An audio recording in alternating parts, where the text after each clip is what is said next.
Science fiction is a massive genre, and in this video I'm going to give you an introduction to the alien invasion genre to support your learning about District 9. You're about to learn that the alien invasion film is an interesting subgenre of science fiction, and that the themes and ideas in science fiction can be read as a comment on the prevailing attitudes of the time. Now let's set some parameters.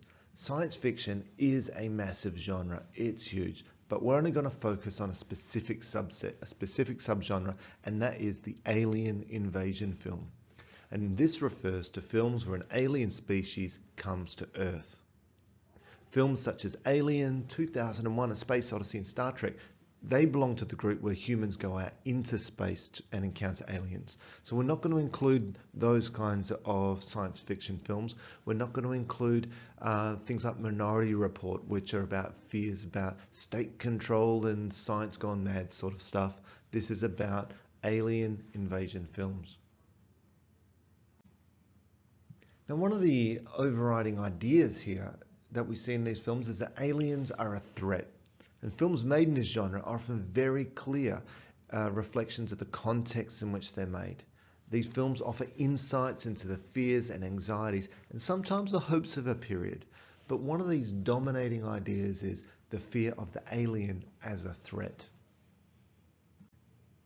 Now, what I aim to do here is give you a bit of an overview of some of the history of this genre. I'm only going to give you a couple of snapshots so that you get a sense of this. One of the great films in this genre is Invasion of the Body Snatchers, originally made in the 1950s, but it's been remade a number of times. The concept here is that aliens come and they overtake the bodies of human beings and end up having humans turning on each other. In the 50s, this was a bit of a metaphor for the fear of communism. Some saw it as a fear of the threat of communism. Others saw it as the threat of the hysteria inside America about communism. The film was remade in the 1970s here with Donald Sutherland, and it reflected the fears and anxieties of its time. And then later, it was remade with Nicole Kidman and Daniel Craig. Interestingly, this one here kind of clumsily tried to use the Iraq War as a bit of a metaphor here for the invasion of these aliens, but it wasn't really clear in what it was trying to say, but it was still drawing on the fears and anxieties of the current political climate. Then we've got The Great War of the Worlds.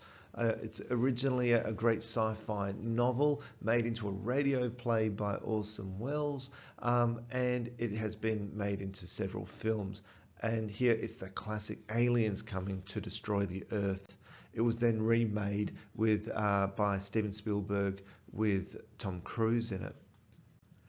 We have Signs, which with Mel Gibson, in which we have an alien race coming and destroying the Earth again. And spoiler alert, turn off now if you don't want to learn the ending, but a very simple solution is given to destroy them.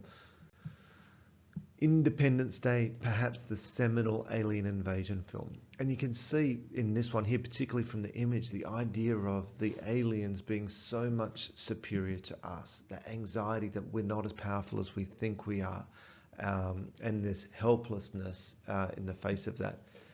Interestingly, in that film, the destruction of the aliens comes through simple means and human ingenuity. Then we've got Edge of Tomorrow, which brings the alien invasion with the time travel genre. But you can see here an ongoing theme, this alien invasion threatening to destroy humanity as we know it. Now, another interesting one is a TV series called The X-Files. Hopefully you've seen it. In this one, it's not the big blockbuster aliens blowing everything up. This is actually about government conspiracies to hide alien invasions, and even at some point it starts to get to the point where there's government collusion with an alien species, and this takes the genre in another direction, not simply about the social anxieties that the previous films I mentioned were about. This is about fear of the government, fear of government conspiracies. And you've probably known in recent times that government conspiracy theories are really popular in the last 20 to 30 years. And this really started back in the 1970s when Richard Nixon was president and trust in governments were lost.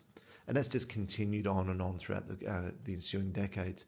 The X-Files started as a TV show in the 90s, but it's also been made into into 2 films, and there's been a remake, or I guess a reboot of the series in just the last year. So now I just want to talk to you about this idea of threat as metaphor. So the alien invasion genre often uses the alien threat as a metaphor for the social fears and anxieties of the time. So in Independence Day in science, it's this fear of human extinction. That could emerge from environmental fears, because the idea of an end of the world, whether it's through environmental means or World War III or something like that, has become more of a fear in the last 50 years. In X-Files, it's fear of unchecked government control. And in Invasion of the Body Snatchers, we have fear of communism and later fear of terrorism. But I'd like to put it to you that there are other kinds of alien invasion films that aren't always about threat. That some of them are about, that some of them challenge that trend. So an example is Close Encounters of the Third Kind, a Steven Spielberg film made in the 1970s, which ultimately is about humans being able to communicate and form some kind of even a treaty with an alien species. It's a brilliant film. If you've never seen it, watch it. It's one of the seminal science fiction films. Then there's E.T. Again, Steven Spielberg. There's a bit of a trend here because Spielberg often made films in the 80s and the 70s that were quite hopeful, forgetting about Jaws, of course. And here you have an alien species coming and forming a close friendship with a child.